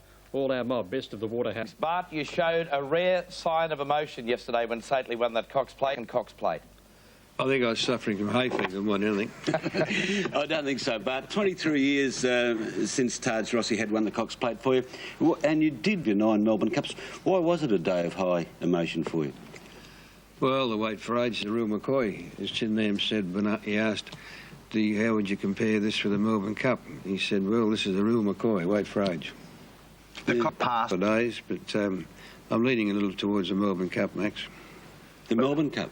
The Melbourne Cup. It's 2 million, the Japan Cup result from a plot that was hatched months ago between you and Darren Beedman that resulted in him jumping off the Horse of the Year Octagonal.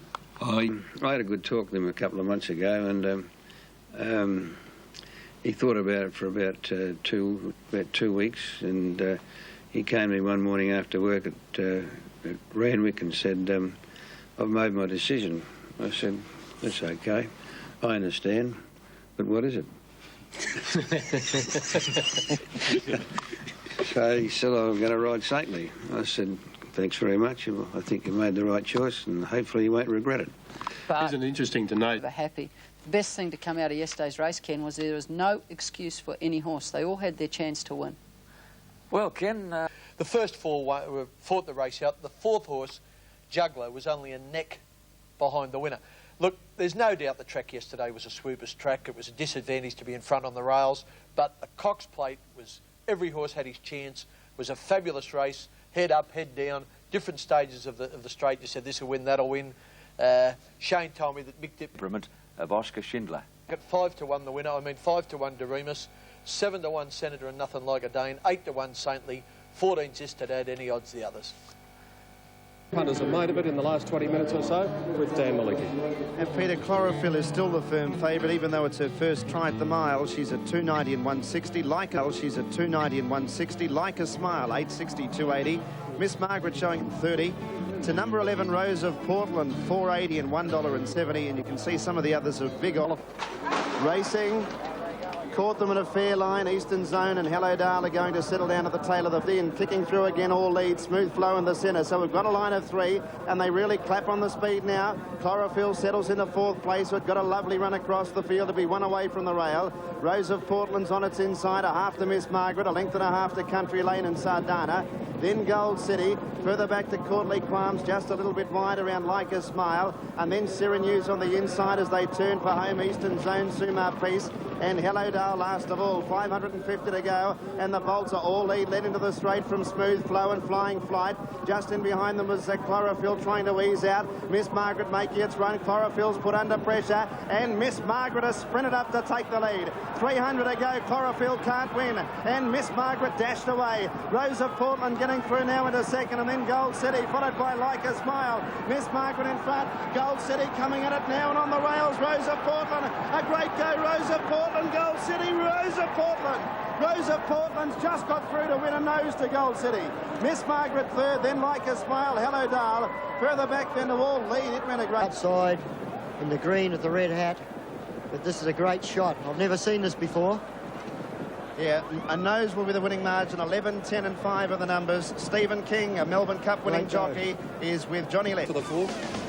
Yeah, they're very big fans of Bart Cummings and Darren Beedman, obviously. It's a formidable combination. And 220, 120 Dashing Eagle, the clear popular pick. Assertive Lass at $10.80, trained by Gabe, $8.80. Danendri, 15, Simply Believe at 21. Tambor at $9, Karma Biting $10.90, Superb on Derby Day and they're racing. Dashing Eagle just dwelt a little bit at the start, was about the third worst out of the barriers. Danendri and Countess got Superb Lady in the centre. They were followed out wider by Dashing Eagle about midfield, but very wide coming to the home turn. Just in behind those was Tambor. She's being shuffled back to about fourth last on the bend. Karma Biting was behind her. My Bridia wider out with Countess Calm and Tennessee Rhythm. Into the straight, 500 to go. A Scorbic flattening out a length in front of Dayro Bay. Pray for Rain, 3 out. They were followed by Superb Lady, bumping with Assertive Lass. Dashing Eagle being called upon out very wide. Pray for Rain, the bowl to hit the lead here. Superb Lady. Superb Lady into the clear. Dashing Eagles 2 lengths away. Tambor getting through to the inside. Superb Lady after Pray for Rain. Tambor running out of room, and here's Danendri. Danendri swapping them. Superb Lady in front. Danendri knuckling down to her task. Superb Lady grabbed by Danendri, and Danendri wins the Wakeful. Danendri first from Superb Lady. Photo third between Pray for Rain and Karma Biting, which got to the line strongly. Then Tambor got cut off at the 150. Top it up for the Oaks, being 2,400 metres. So I think the weight race today will be probably a pretty good chance in the Oaks. And just quickly, we're set for what is going to be a wonderful derby. Here are the tote figures with Dan Malicki prior to the big events. Alfa is the strong favourite at $2.90. Intergaze at $7.50. Ebony Grove, number 7 of the rest. Portland Player at $10.60. 6 minutes away from the feature event on the first day of the Melbourne Cup Carnival, the Amy Victoria Derby. The Victoria Derby worth $1 million in prize money and who is the leader as they work towards the 1,000-metre mark? It's Prattler, a half a length in front. Adventurous sliding up into second spot now. A length and a half away, Prince Miasma. Now 2 lengths further back to Alfa, who's between Dual Dilemma and Magic of Sydney. Then Portland Player into Gaze. Mustang Ranch was next the inside. Followed out wide by Kim Commander. Anthems was next. And back to second last now. Tom Bowler, Ebony Grove last, but about 8 lengths off the lead. They start to pack up. 800 metres to go on the Amy Victoria Derby, and Prattler narrowly in front. It's Prattler about a half a length clear as they run up towards the home turn. Getting it through on the inside, Magic of Sydney. Adventurous is tackling Prattler. Wider out was Dual Dilemma, Prince Miasma. Behind those was Alfa. Portland Player running on. Anthem's taken out wide, and then came Intergaze as they turn into the straight now. Prattler being joined now by Adventurous at the 400. It's Prattler and Adventurous. Mustang Ranch getting through, and now Alfa joining in, and so is Portland Player, and so is Ebony Grove. Alfa looming up after Prattler. Portland Player coming at them with Ebony Grove. Portland Player got the lead. Ebony Grove coming at him. It's Portland Player, Ebony Grove and Alfa fighting back. Portland Player in front. Alfa coming back at him. Portland Player in front for Greg Hall, and Portland Player has won the Derby. Portland Player first from Alfa and Ebony Grove. Then came Prattler. Mustang Ranch. The inside and Adventurous under the whip, hanging a bit the first into the straight.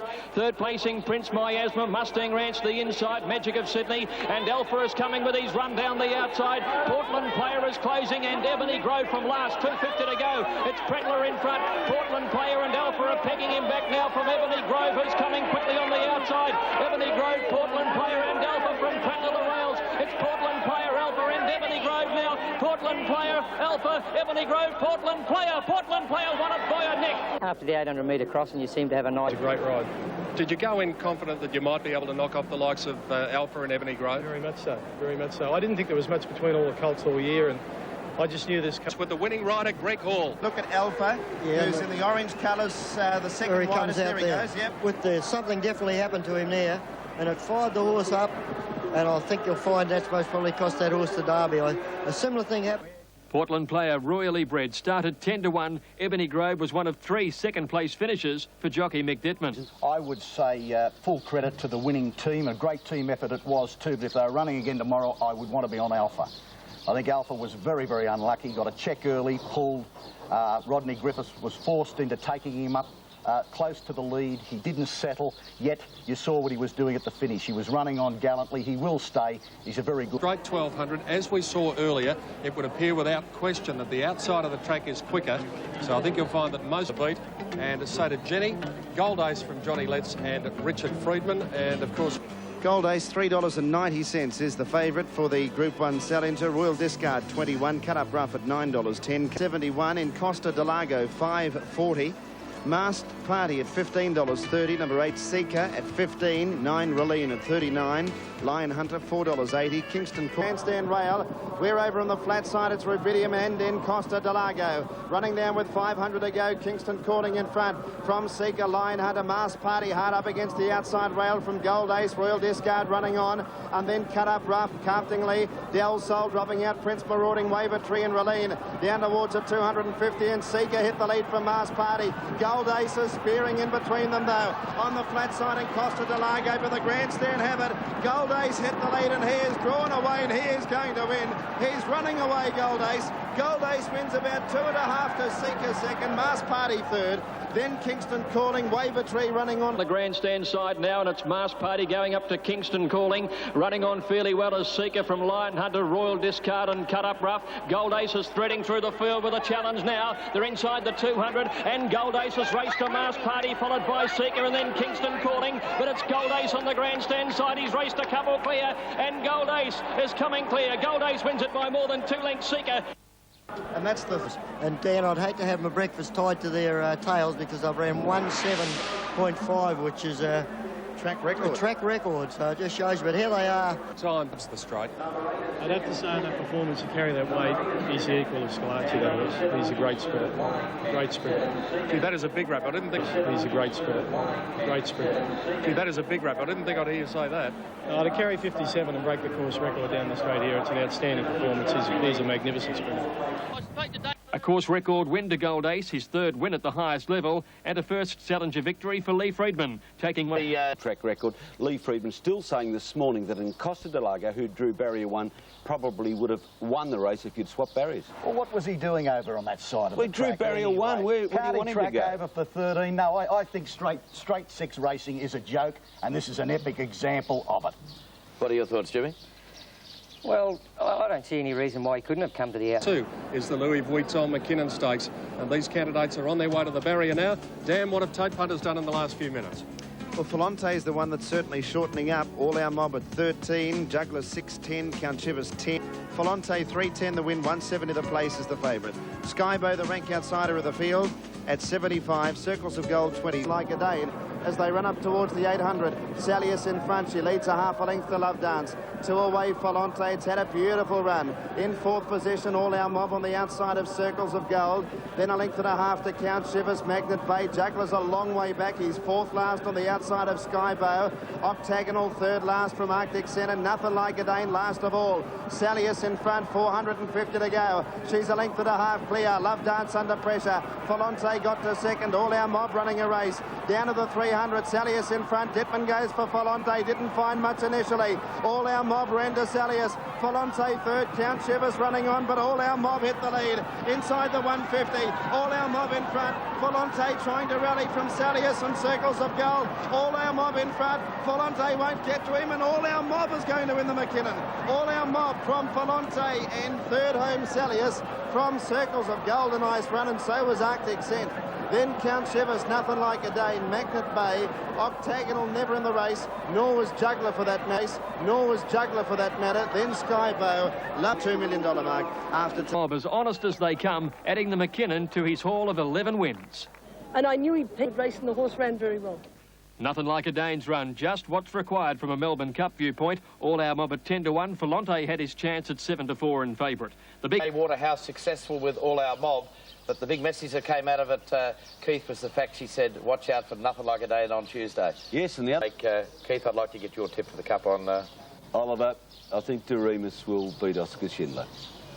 I think if Oscar Schindler is as good as he was in Europe, he would win handsomely. I'm going to gamble against that factor, Nothing Like a Dane. And Jimmy? I'm sticking with Nothing Like a Dane, and the knockout may be Arctic Scent. Him too. Is there a doubt about Sainly at 3,200 metres? He's trained by Bart Cummings. That removes any doubt in my mind. No doubt at all. He'll run the 3,200. He'll run it in the Metropolitan. He's a great chance. I suppose it's interesting. The Metropolitan was the furthest... What impressed me about the horse is that he's in the Melbourne Cup with 55.5 and he's drawn a beautiful gate. Now, that's going to help him a lot I can envisage him racing pretty similarly to when Superimposed ran second in the Melbourne Cup that year. Obviously not a 2-miler, but he'll get the very good run. Barrier 3 Cup. Lead. I'll give 4 tips. I'm tipping Doriemus to beat Sainly and co-selection third, Oscar Schindler, Arctic Scent. Occy. My Kiwi Gold, Doriemus and Ishtadad. Giddy. Going Doriemus 1, Saintly 2, like them both, and third, Lee's other one, Count Chivas. Nothing like a Dane from Doriemus and then Saintly.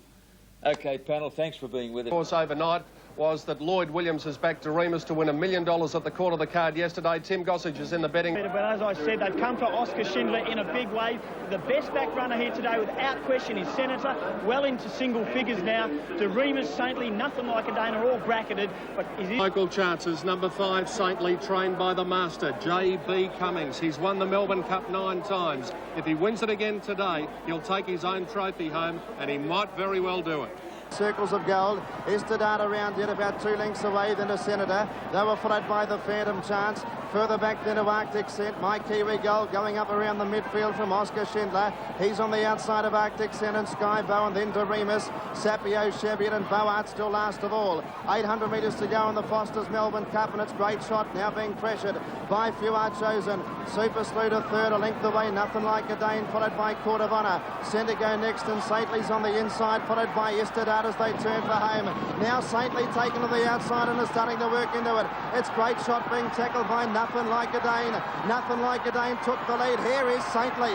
Saintly's coming after him. Count Chivas working into the race. Then Super Slew, followed by Senator running on. Oscar Schindler struggling. Saintly hit the lead in the Melbourne Cup. He drew a length in front of Nothing Like a Dane. Count Chivas. Skybow running on. Saintly in front for Darren Beedman. Bart Cummings has got his 10th Melbourne Cup. Saintly's going to win the Melbourne Cup for Darren Beedman and Bart Cummings. Saintly first. Second placing goes to Count Chivas, a great run. Skybow third, then Senator, Doriemus, Nothing Like a Dane. Cheviot next from Arctic. The ball coming around the home turn, and Nothing Like a Dane gets out, goes to Great Shot. Then Few Are Chosen, Saintly wider out, coming home well. Then for the back centre go, it's Saintly ranging up to Nothing Like a Dane. Saintly has reached Nothing Like a Dane. Great Shot struggling, then Count Chivas. A long gap in the field for the back, Skybow. No Oscar today. Saintly in front of the 150.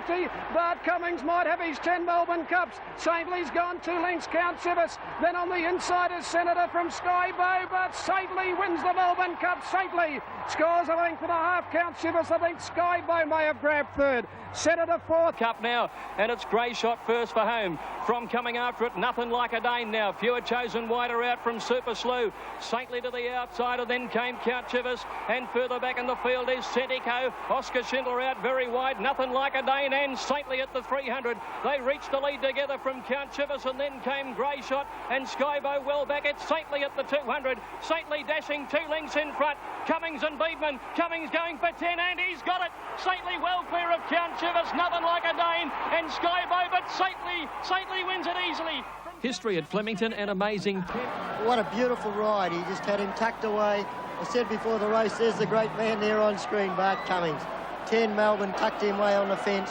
I noticed at about the 1800 just said he's back running sixth on the fence. Wasn't spending an ounce of energy any part of the race. Darren Melbourne Cup and Bart Cummings is 10th, and the numbers are officially. He was very good run. Senator came home. But this horse is a super horse now. He's pretty good. He stays well. He's a good mile and a quarter. Let's go for the Japan Cup next. Did you have it to train this horse for 2 miles after it won the Cox Plate 2 weeks ago? And there it is, the famous star jump. He practiced it. Flemington, an amazing 10 Melbourne Cups for Bart Cummings, whose winning run began in 1965. They're all a bit tough. The race is getting harder every year, I reckon, but this was turned out pretty easy. I love training him for this. On November 24th.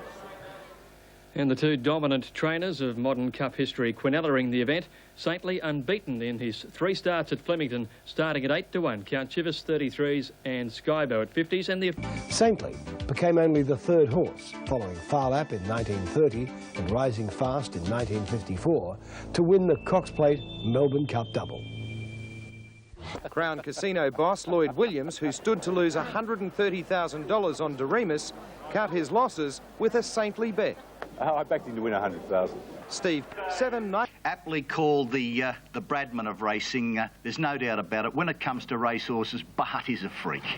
Jim, did you actually joined a Far Lap and a small band of those who had won the Melbourne Cup after winning the Cox Plate, but he became only the first horse to win the Cox Plate and the Melbourne Cup without a race between. So we're talking about a great racehorse, an outstanding trainer, and throw the jockey in to make a... Well, luck stories. Jim, what did you think of the run of Doriemus and more particularly the ride of Damien Oliver on Doriemus? Well, I was probably just a little bit disappointed under the weight, Max, that he had him as far back as he did. You can't give horses like Sainly that big a start in the Melbourne Cup and expect to pick him up and run him down. If you look at Doriemus over the last furlong, he does make up a lot of ground on the winner, but really in an impossible position, giving Sainly so much start, especially under the weight, Max. Sky Bow finishes very tenaciously there in the pink cap, goes to the line. Well, certainly he was the lightweight run of the race, but apart from perhaps Doriemus, there were no hard luck stories. I think the Cup... Together from Track Rider just up in front of them as they approach the home turn. Sandridge Bay, Monet's Cave is back to last. 550 to go, and it's Mouwad on the outside of Northern Warrior. Northern Warrior will straighten over a length in front of Mouwad, then Track Rider. They were followed by Maximal getting up on the inside. Suburbia putting himself into the race, and then Golden Scroll running down to the 300 metres mark, and Mouwad has gone up to hit the lead. Suburbia just behind him, and then Track Rider, Maximal into the clear and running on from Northern Warrior. But the leader is Mouwad over a length and a half in front. Maximal is knuckling down from Suburbia, but it's all Mouwad. He is a very smart horse. Mouwad's going to win well from Suburbia and Maximal. That's the way they finish. Mouwad first, second Suburbia. Lived up to his expanding reputation. Mouwad hit the front now. He led by about a length and a half or two on Suburbia, and then Maximal coming on down the outside, but Octagonal's little brother has got a turn of foot. Races 3 lengths Suburbia and Maximal, and Mouwad keeps the unbeaten record and wins it easily. This colt has untapped potential. A magnificent turn of foot left his rivals struggling as he ran the fastest final 600 of the day. And we'll find out from Clary just how smart this horse is. You had a pretty good one in Terce. How does he stack up against him? I think he'd be better than Terce. He never got a chance to run the slip of this horse, but he always showed much more abilities. I think he'd be a great horse. And, 12 months' time, I hope he's a superstar of the turf. You think he will be? Yeah, I do. Honestly, I think he's a great horse. Sandown Guineas, Clary? No, Spell. Spell now, and he'll come back for the Cadbury Guineas. He wins and he has 6. You know, 3 starts, 3 wins and he has 6. When we saw a little horse called Mouwad having his first start in Melbourne and only his 3rd start in a race. Half kilos here. I think he's got a terrific chance from number 9, Seiko. Really tried hard on Saturday. It's a terrific sprint field, isn't it? With Mahogany at $9.80, Poetic King $3.20, Sequalo 18, for the Page Rai Hero, Seika, Ruffles, Brackenbank, Regal Centre, Armadale, Spartacus. Real quality field of sprinters under weight for age conditions. Due at 5. Gates crashed back and they're off and racing now. And a couple of them are going to go spearing straight to the outside rail. Armadale and Brackenbank, the bulk of the field point. Down the grandstand side, Armadale in front of Brackenbank. They've got about 700 metres left to travel. Spartacus is the leader. From Seeker in second spot. Over on the inside, Ruffles, and then came Sequalo, Ravada. Then Regal Centre, Mahogany. Further back then to Sword, Poetic King, you remember. And Rai Hero down the grandstand side. Armadale a length and a half in front of Brackenbank. They're inside the 400. A host of chances. Mahogany looking for a run. He's moved into the race, wider out on the track, Poetic King. Regal Centre was there as well, and then Spartacus. Mahogany hit the lead. Poetic King is coming at him. Mahogany in front, the lead Friedman trained pair have it between them. It's Mahogany a length in front. Poetic King wearing him down now. Mahogany and Poetic King. Mahogany! What a training performance. Mahogany has beaten Poetic King.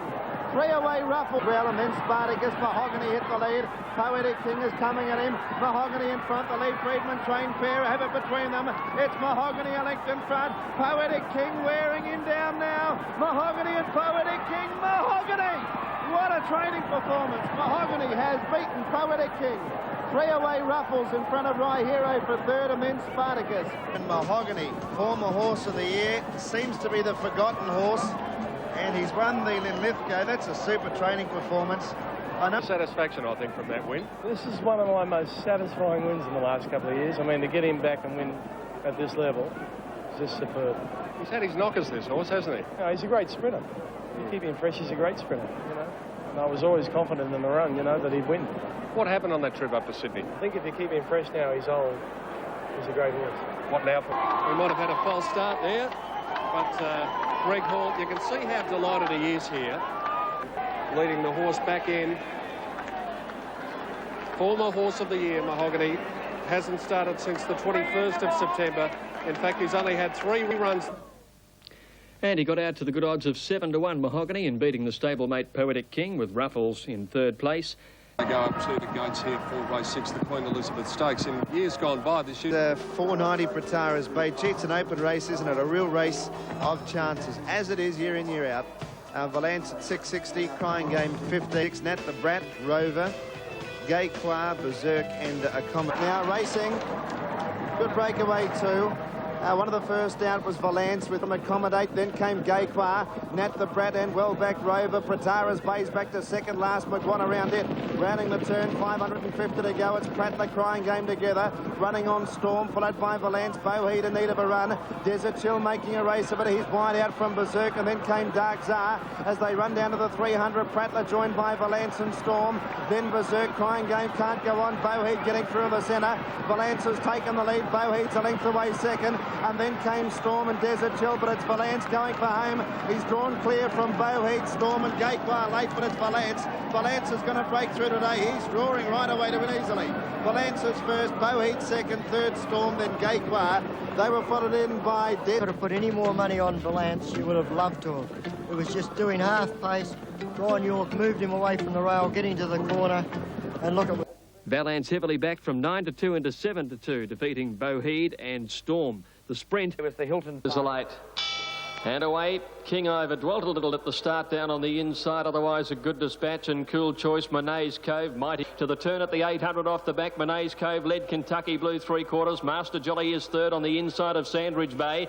Cool Choice back fifth now, one further back in the field, Berkhamstad Suburbia. Mighty Way 3 deep around those, followed by Maximel and then King Ivor, who's a fair way back on the inside in an awkward place coming to the turn. Maximel outside him from Flak Jacket, Whisperous and Zaya as last when the Guineas field swept into the straight. A little over 400 to go. Monet's Cove, Kentucky Blue turn together in front of Master Jolly, Sandridge Bay.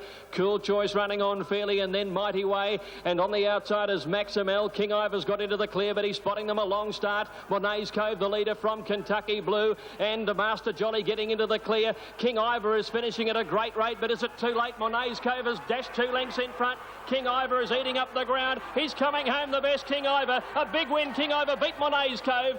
On the inside, not... And on the outside is Maximel. King Ivor's got into the clear, but he's spotting them a long start. Monet's Cove, the leader from Kentucky Blue. And Master Jolly getting into the clear. King Ivor is finishing at a great rate, but is it too late? Monet's Cove has dashed 2 lengths in front.